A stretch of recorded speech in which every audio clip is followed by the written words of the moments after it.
In today's video, we're diving deep into one of history's most notorious unsolved mysteries, Jack the Ripper. This notorious figure, whose grisly crimes haunted the streets of Victorian London in the late 19th century, continues to captivate the imagination of people around the world. For over a century, his identity has remained a mystery, and even today, his name invokes both fear and fascination. The Ripper's brutal murders of several women in the Whitechapel district were horrific in their detail, sending shockwaves through Victorian society and sparking a media frenzy that consumed the public's attention. But what makes this case even more haunting is that it wasn't just about the brutality of the murders. The crimes reflected much deeper social issues of the time: poverty, gender inequality, and the exploitation of the working class. In this video, we'll not only walk you through the gruesome details of the Ripper's crimes, but also explore some intriguing theories surrounding the identity of the killer. One suspect, often overlooked in the sea of names, stands out: Charles Lechmere. You might have never heard of him, but his connection to the case is worth your attention. Was he the Ripper? We'll explore why some believe so, along with other theories that have kept us all guessing for more than a century. So, grab your coat, step into the foggy streets of Whitechapel, and let's see if we can uncover the truth behind this chilling enigma. Let's start on the chilling morning of August 31st, 1888. Picture this: the misty streets of Whitechapel, dark, narrow alleyways, and an eerie fog rolling over the cobblestones. It was in this very setting that Charles Lechmere, a local cart driver, made a discovery that would mark the start of one of the most famous crime sprees in history. Around 3:40 a.m., Lechmere stumbled across a body lying in Bucks Row, which is now Durward Street. This was Marianne Nichols, a 43-year-old woman whose life had been brutally taken. At first, Lechmere thought she was drunk. A common assumption in the area, as many women in Whitechapel were often seen intoxicated. But something felt off. Nichols's body didn't look like the typical scene of a drunkard passed out in the street. As Lechmere and his fellow passerby, Robert Paul, examined her more closely, they realized the truth. She was dead, and the horrible reality of her injuries started to unfold before them. Her throat was slashed, and deep abdominal wounds had been inflicted. This wasn't some random act of violence. It was the work of a predator. The two men immediately ran for help, and PC John Neal arrived at the scene, confirming their worst fears. This was murder, and the victim was not some lost soul who had gotten too drunk. This was cold-blooded killing. This gruesome discovery wasn't just a single tragedy. It would become the first in a series of murders that would haunt London for the next several months. And the identity of the killer remained elusive.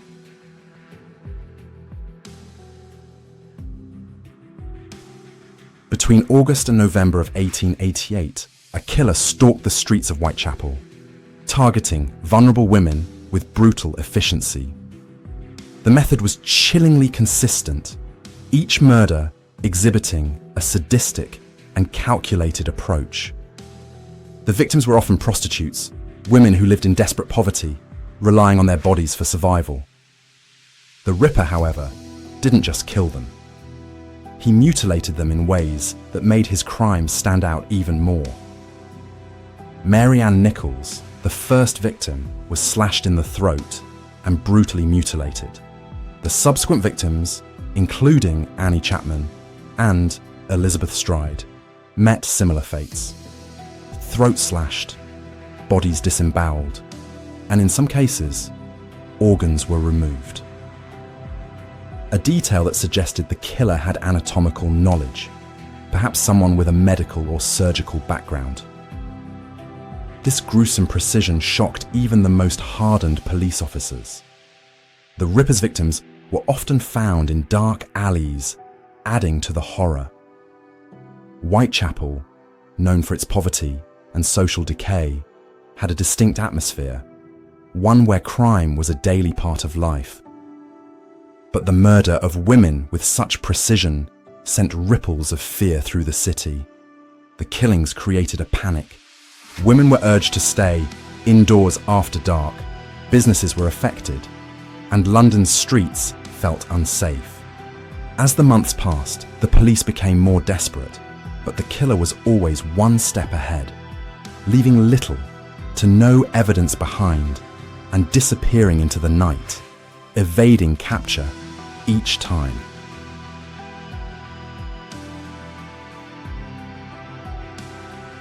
At the height of the Ripper's reign of terror, something strange happened.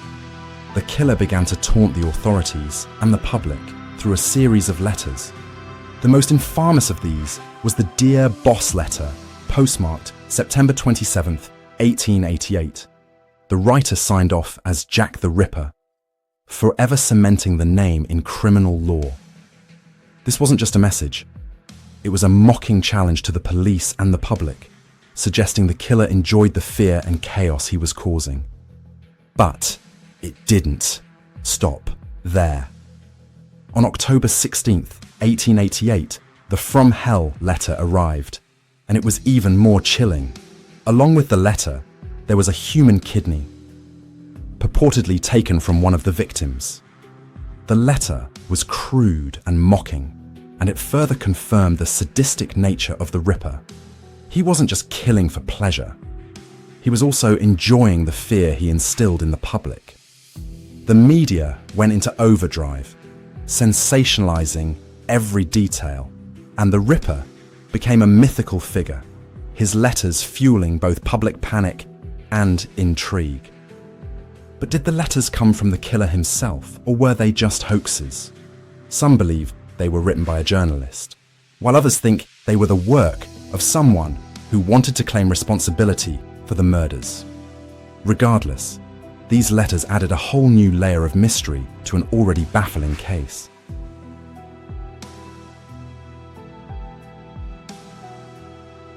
London's police force was vast, but in 1888, it wasn't exactly high-tech. Without the help of modern forensic methods, the investigation was a chaotic mess. Hundreds of people were interviewed and thousands of suspects were considered, but the police just couldn't seem to catch a break. The narrow, cramped streets of Whitechapel, filled with dark alleys and shadows, made it easy for the killer to strike quickly and disappear into the night. Several suspects emerged, including John Pizer, a local bootmaker with a violent history, and James Maybrick, whose name surfaced years later after the so-called Maybrick Diary was found, supposedly written by the Ripper himself. But none of these suspects had the smoking gun evidence to back up their guilt, and many were cleared after further investigation. The biggest problem? The police didn't have access to the forensic technology we rely on today. Fingerprints, DNA, and other methods of analysis were decades away from being used in criminal investigations, so they had to rely on witness testimonies, which were often inconsistent and unreliable. The media frenzy didn't help either, constantly adding pressure and sometimes spreading misinformation, creating a sense of hysteria among the public.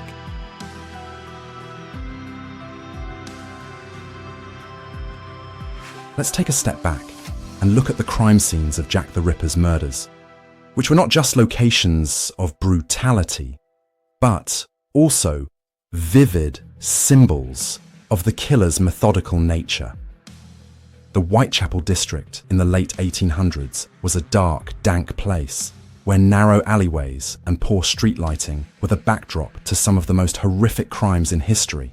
The first two victims, Mary Ann Nichols and Annie Chapman, were found in relatively open areas, but Mary Jane Kelly's murder, the last and most brutal of all, occurred indoors in a dingy, low-income lodging house. The level of mutilation inflicted on Kelly was horrifying. Her body was nearly unrecognizable. The gruesome dismemberment of her organs and the severity of her wounds led some investigators to believe the killer was not only sadistic, but deeply angry. The act of mutilating her face was an unsettling sign of a killer who wanted to leave his mark. The killer's ability to operate so openly in a public space without being caught or even noticed highlights just how chaotic Whitechapel was during that time. This wasn't just a place filled with crime. It was a social powder keg with high crime rates, poverty, and a sense of lawlessness. The Ripper's ability to disappear into the fog, even after committing such heinous acts, only adds to the mystery and fear surrounding his crimes.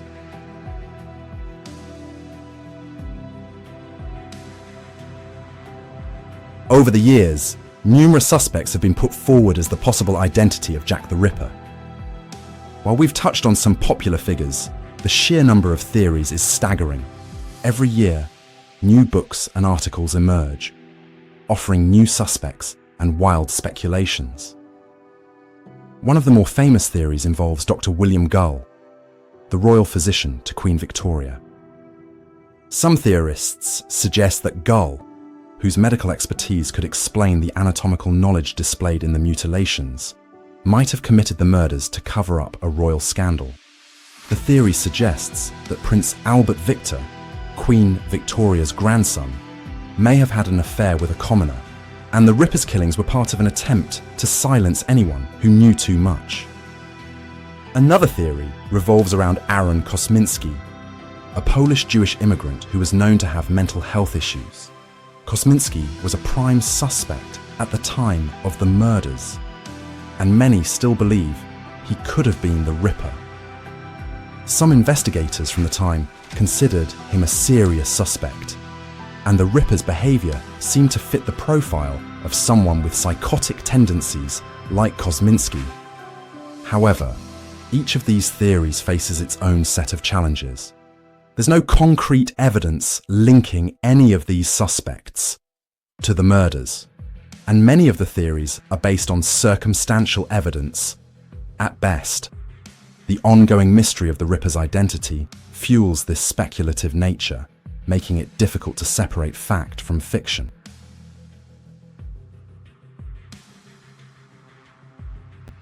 One cannot discuss the Jack the Ripper case without addressing the role that the media played in both sensationalizing and perpetuating the mystery. In the late 1800s, newspapers were the primary means of communication, and the press quickly capitalized on the grisly nature of the murders, flooding the streets with sensational headlines like "The Whitechapel Murderer" and "The Butcher of Whitechapel." The media's approach to the case went far beyond mere reporting. They intensified the fear among Londoners, shaping the public's perception of the crimes. The graphic details published in newspapers, especially those involving the Ripper's signature mutilations, became iconic. Headlines practically celebrated the killer's grisly deeds, turning him into a celebrity of sorts. Some newspapers even published mock letters written by the Ripper, further feeding the public's hunger for theories and mystery. Not only did this create widespread panic in London, but it also solidified the Ripper's place in folklore. His actions were being framed as part of a larger narrative, making him more than just a murderer. He was becoming a legend. The ongoing media obsession with the case created a cult of personality around Jack the Ripper, making it more about mystique than the actual pursuit of justice.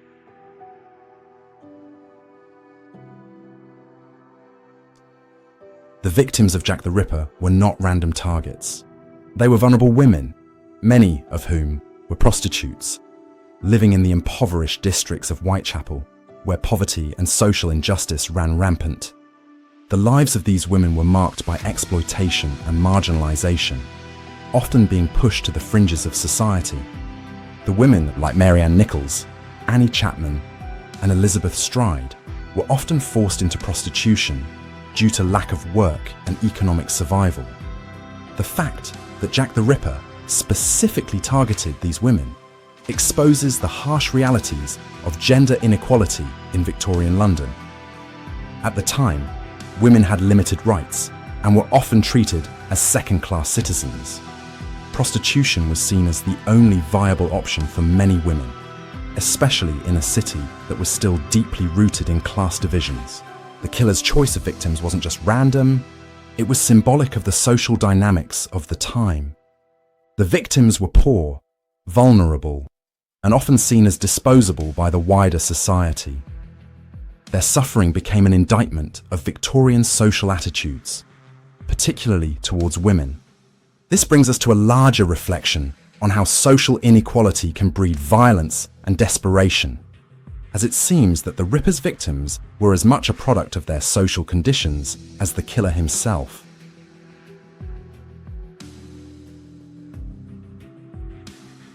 Fast forward to today, and modern technology has provided a new lens through which to examine the case of Jack the Ripper. DNA analysis, forensic evidence, and advances in investigative techniques have allowed for fresh re-examinations of the old evidence, leading to new theories about the killer's identity. One fascinating recent development has been the attempt to use DNA evidence found on letters supposedly sent by the Ripper. Some researchers believe that DNA analysis could finally provide a breakthrough in the case, revealing a genetic connection to the killer. Though still speculative, genetic genealogists are diving into historical records and modern databases to find a genetic match that could reveal the Ripper's true identity. Additionally, as some have pointed to new technology that can reconstruct the physical appearance of historical figures from police sketches, helping us visualize what Jack the Ripper might have looked like. These high-tech analyses are reopening the mystery, providing new insights into an age-old puzzle.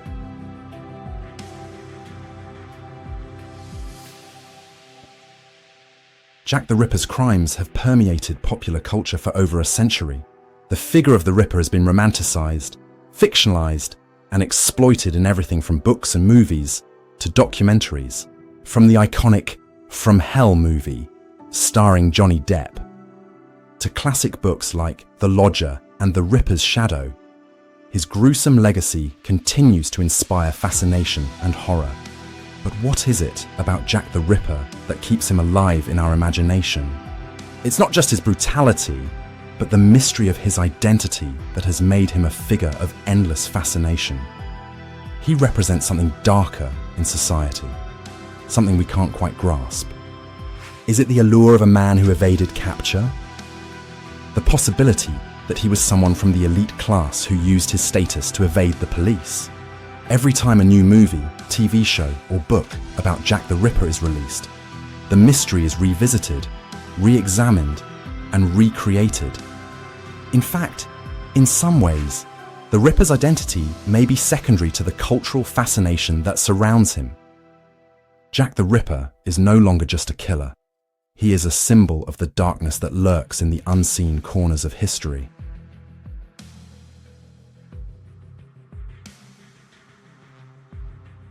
As we wrap up this deep dive into the mystery of Jack the Ripper, it's clear that his case isn't just about the murders. It's about the mystique that surrounds them. The gruesome killings, the failed investigations, the media frenzy, and the theories that continue to emerge have created a narrative that will never fade from our collective memory. Jack the Ripper's identity remains one of the greatest unsolved crimes in history, a chilling reminder of the dangers that lurk in the shadows and the mysteries that evade even the most determined investigators. Whether we'll ever know the true identity of the Ripper is uncertain, but what we do know is that his legacy has left an indelible mark on our culture. Thank you for joining us on this journey into the dark corners of criminal history. If you found this exploration intriguing, be sure to like, subscribe, and share this video with others. Your support helps us continue exploring the enigmas of history. Let us know your theories on Jack the Ripper in the comments below. We love hearing your thoughts.